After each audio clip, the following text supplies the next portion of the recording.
कहानी की शुरुआत उस फ्यूचर से होती है जब इंसान टेक्नोलॉजी के मामले में काफी आगे बढ़ चुके थे। हम इंसानों ने तो अपने ही जैसे एडवांस रोबोट को क्रिएट कर लिया होता है जिन्हें की जीन्स कहा जाता था, और अब वो इन्हीं जीन्स का यूज करके अंतरिक्ष में भेजते थे मिशन करने के लिए। इसी तरीके से हमें इंसानों द्वारा बनाए गए एक रोबोट्स के ग्रुप को दिखाया जाता है जो दूर कहीं अंतरिक्ष में एक मिशन करने जा रहे थे। सारे रोबोट्स अपने अपने स्लीपिंग चैम्बर्स में सोए हुए होते हैं क्योंकि उन्हें अंतरिक्ष में काफी लंबा सफर तय करना था। अब अपने टारगेटेड लोकेशन तक पहुंचने के बाद सारे रोबोट्स चैम्बर में से उठ जाते हैं। ये रोबोट्स वो सारी चीजें करने में माहिर थे जो इंसानों को आती हैं। उन सभी का एक कैप्टन था जो सभी को लीड कर रहा होता है। दरअसल उनके ग्रुप को अंतरिक्ष में खोए हुए एक स्पेसक्राफ्ट को ढूंढना था जो कुछ ही सालों पहले गायब हो चुका होता है। वो सब अर्थ पर मौजूद अपने कंपनी के मैनेजर से बात भी कर रहे थे जो उन्हें ये बताता है कि स्पेसक्राफ्ट के मिलने के बाद वो कैसे भी करके उसके अंदर मौजूद एक बहुत ही इंपॉर्टेंट सामान लेकर आ जाए। ये सामान एक केमिकल बॉक्स होता है जिसकी मदद से अर्थ के एनवायरनमेंट को चेंज किया जा सकता था। अब सारी इंफॉर्मेशन मिलने के बाद वो सब लगातार आगे बढ़ना स्टार्ट कर देते हैं। कुछ ही टाइम में उन लोगों ने खोए हुए स्पेसक्राफ्ट को ढूंढ निकाला था जिसके लिए वो यहाँ पर आए थे।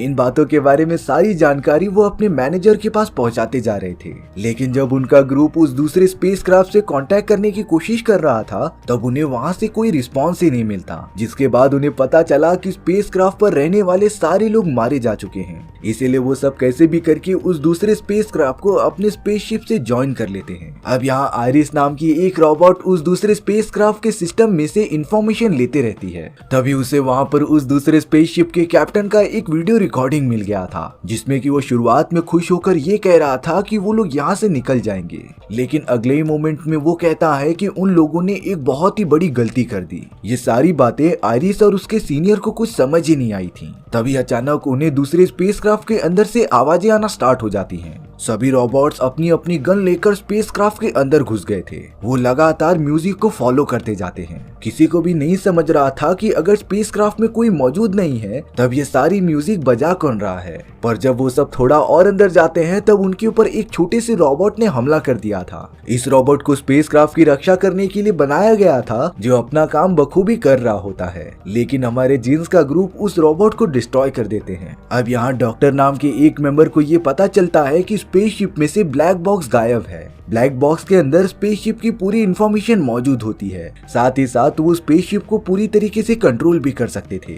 लेकिन डॉक्टर ने सिस्टम को डाउन करके म्यूजिक की आवाज बंद कर दी थी। अब डॉक्टर ऐसे रूम में पहुंच गया था जहां पर बहुत सारे पौधे लगाए गए थे, लेकिन वहीं बीचों बीच डॉक्टर को एक रोबोट खड़ी हुई दिखाई देती है जो सेम टू सेम इंसानों जैसी दिख रही थी। ये एआई रोबोट स्पेसशिप पर आने वाले मुसाफिरों को गाइड करने के लिए लगाई गई थी, जो डॉक्टर को ये बताती है कि स्पेसशिप पर अभी भी ट्रेविस नाम का एक आदमी जिंदा है। आयरिस को जब ये बात पता चली तब वो रूम के अंदर सारी चीजें ढूंढने लगी थी और अब उसे एक रूम के अंदर ट्रेविस बैठा हुआ मिल गया होता है जिसके बाल बहुत ही ज्यादा बढ़ गए थे, जिससे पता चल रहा था कि वो यहाँ पर कई सालों से कैद है।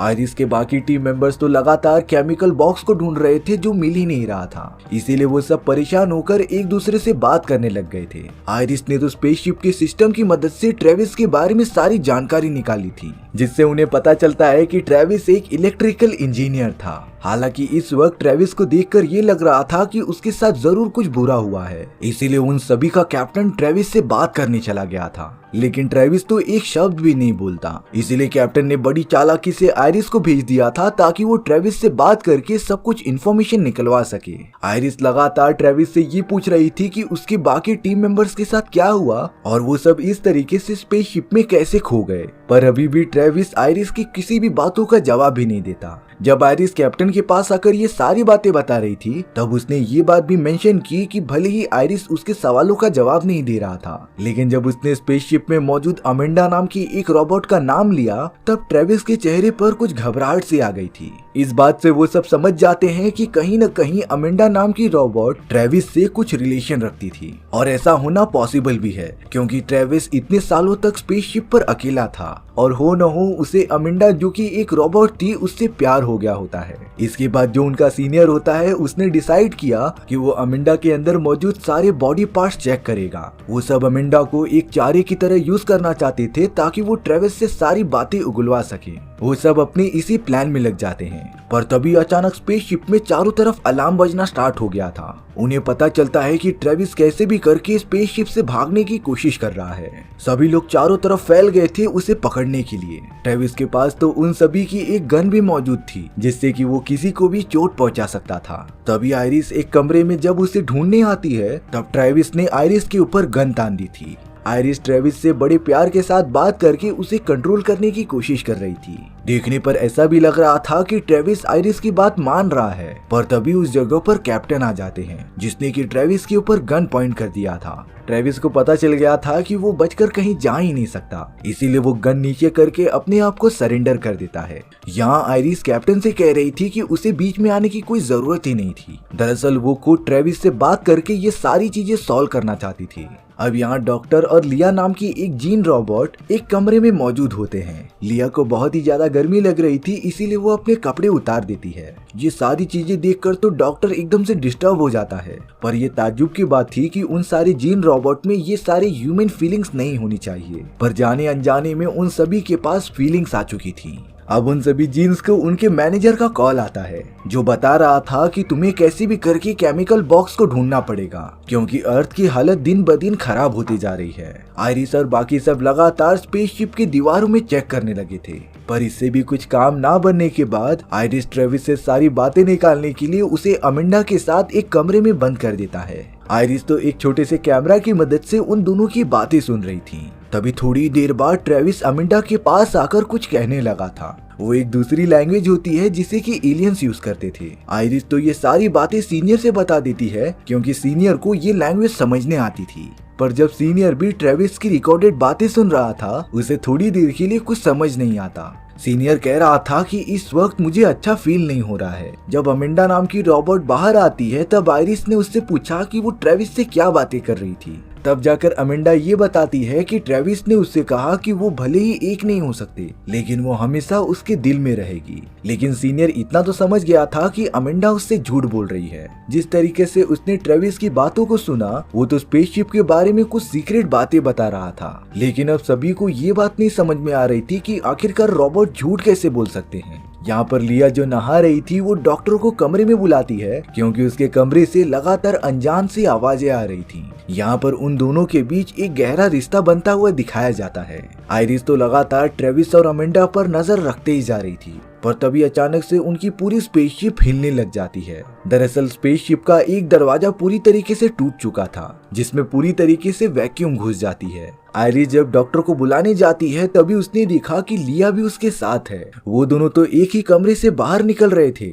लेकिन इमरजेंसी होने के कारण आयरिस इस बात पर ध्यान नहीं देती। डॉक्टर और कैप्टन तो उस दरवाजे को बंद करने जाते हैं जो पूरी तरीके से खुल चुका था। किसी को नहीं समझता कि आखिर ये गड़बड़ी हुई कैसे। अब उस दरवाजे को बंद करने के चक्कर में डॉक्टर को काफी ज्यादा चोट लग जाती है। वहाँ लिया जो कंट्रोल रूम में थी वो डॉक्टर की ये हालत देखकर एकदम से रोने लग गई थी। हालांकि उन सभी ने दरवाजे को प्रॉपरली बंद कर दिया होता है, पर डॉक्टर तो पूरी तरीके से बेहोश हो चुका था। उसका इलाज लगातार जारी रहता है। आयरिस को लिया और डॉक्टर का रिलेशन साफ साफ दिखाई दे रहा था, इसीलिए वो सीनियर के पास जाकर ये कंफर्म कर रही थी कि क्या रोबोट भी सोच सकते हैं। आखिर वो सब अपने बॉडी के अंदर झूठ बोलना या फिर फीलिंग्स कैसे ला सकते हैं। सीनियर बता रहा था कि ऐसा बिल्कुल पॉसिबल नहीं है जब तक उनके सिस्टम में ये सारी चीजों की प्रोग्रामिंग इंक्लूड ना की गई हो। यानी कि इन सब के पीछे कोई न कोई तो था जो ये चाहता है कि रोबोट भी सोच सकें। सीनियर तो अब कैसे भी करके ट्रेविस से सारी बातें उगलवाना चाहता था, इसीलिए वो ट्रेविस के सामने सारे वेपन्स लाकर अमेंडा के बॉडी पार्ट्स काटने लग जाता है। ये सब देखकर ट्रेविस बहुत ही ज्यादा डर गया था। सीनियर जब अमेंडा का जैसे ही सर काटने गया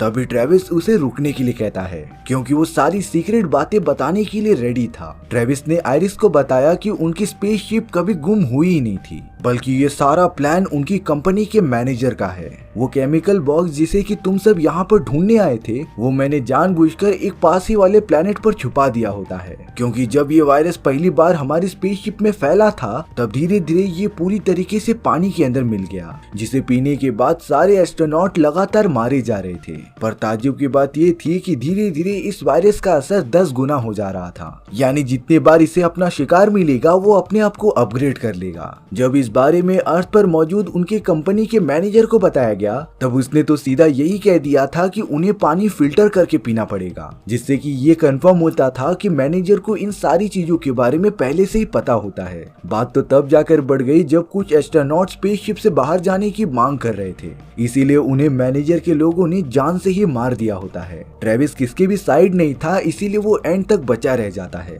पर अब उसे पता था कि जो केमिकल उसके स्पेसशिप पर मौजूद है वो बहुत ही ज्यादा खतरनाक है, और अगर ये अर्थ पर पहुंच गया तब कोई भी इंसान जिंदा नहीं बचेगा। इसीलिए ट्रेविस ने केमिकल बॉक्स पास ही वाले एक प्लेनेट पर भेज दिया होता है। अब इस खतरनाक वायरस से बचने के लिए वो सब ये डिसाइड करते हैं कि वो ट्रेविस की इम्यूनेटेड ब्लड का यूज कर लेंगे, क्योंकि अभी तक वायरस ने ट्रेविस के बॉडी पर असर नहीं किया था। कुछ देर बाद जब सीनियर ट्रेविस के ऊपर ऑपरेशन करता है तभी ट्रेविस ने एक डार्क सीक्रेट बता दिया था। ट्रेविस कहता है कि सारे एस्ट्रोनॉट्स को और किसी ने नहीं बल्कि अमेंडा रॉबर्ट ने मारा था। अमेंडा वहीं पर मौजूद होती है जो अचानक से उठ गई थी, और अब वो अचानक से सीनियर के ऊपर हमला करने लग जाती है। अमेंडा ने तो सीनियर का गला पकड़कर उसे मार ही दिया था। ये सारी बातें सिक्योरिटी कैमरा की मदद से सभी को पता चल गई थी, इसीलिए डॉक्टर, आयरिस और कैप्टन तुरंत ही अपनी अपनी गन लेकर वहाँ पर आ जाते हैं। सीनियर तो मारा जा चुका था, पर अब अमेंडा ट्रेविस को लेकर कहीं पर जाके छुप गई थी। डॉक्टर जब अपनी फ्रेंड लिया के पास पहुंचता है तब तक अमेंडा ने लिया के ऊपर हमला करके उसे जान से मार दिया था। अमेंडा इससे पहले एक नॉर्मल रोबोट थी, पर वो अचानक से इतनी ज्यादा फास्ट हो जाती है कि उसके सामने कोई टिक ही नहीं पा रहा था। डॉक्टर और आयरिस तो लगातार अमेंडा से फाइट करते ही जा रहे थे, लेकिन अमेंडा ने तो अपनी टेक्निक लगाकर सभी को हरा दिया था। लेकिन अब यहाँ कैप्टन ने ट्रेविस को पकड़ लिया होता है, जो अमेंडा को चकमा देने के लिए धमकी दे रहा था कि वो ट्रेविस को खत्म कर देगा। वहाँ दूसरी तरफ आयरिस जो जमीन पर पड़ी थी वो नाटक कर रही होती है। यहाँ अमेंडा जैसे ही इलेक्ट्रिक सिस्टम के सामने आ गई थी, आयरिस और कैप्टन उसके ऊपर फायर कर देते हैं, जिससे कि अमेंडा के ऊपर पूरी इलेक्ट्रिसिटी गिरने लग गई थी। उसका पूरा सिस्टम शॉर्ट सर्किट की वजह से खराब हो जाता है, जिससे कि अमेंडा नीचे गिरकर मारी गई थी। कैप्टन आयरिस से कह रहा था कि उन्हें ट्रेविस को भी हमेशा के लिए मार देना चाहिए, पर अब आयरिस को एक ऐसी बात पता थी जो किसी को भी नहीं पता है। यहाँ आयरिस तो ट्रेविस को मारने के बजाय कैप्टन पर ही हमला करके उसे खत्म कर देती है। दरअसल अमेंडा को ये सारी बातें बीच में पता चल गई थी कि कैप्टन ही वो आदमी है जो मैनेजर का साथ दे रहा है, क्योंकि कैप्टन का बिहेवियर बिल्कुल भी चेंज नहीं हुआ था, और अमेंडा रॉबर्ट में जो भी चेंजेस किए थे वो ट्रेविस ने नहीं बल्कि कैप्टन ने ही किए थे। इसमें तो ट्रेविस की कोई गलती ही नहीं होती, और स्पेसशिप पर सिर्फ आयरिस और ट्रेविस बचे हुए होते हैं, जिन्होंने ये डिसाइड किया कि वो अर्थ पर पहुंचकर मैनेजर की सारी पोल खोल देंगे। और इसी तरीके से हमारी ये कहानी यहीं पर खत्म हो जाती है। सो व्यूअर्स, आपको ये स्टोरी कैसी लगी कमेंट सेक्शन में बताना भूलना मत, और अगर आपको मेरा एक्सप्लेनेशन 1% भी अच्छा लगा होगा ना तो वीडियो को लाइक एंड चैनल को सब्सक्राइब जरूर कर देना, क्योंकि सच में इससे मुझे बहुत ज्यादा मोटिवेशन मिलेगा आपके लिए इसी तरीके की मजेदार स्टोरीज ढूंढ कर लाने के लिए। तो मिलते हैं नेक्स्ट वीडियो में, बाय बाय।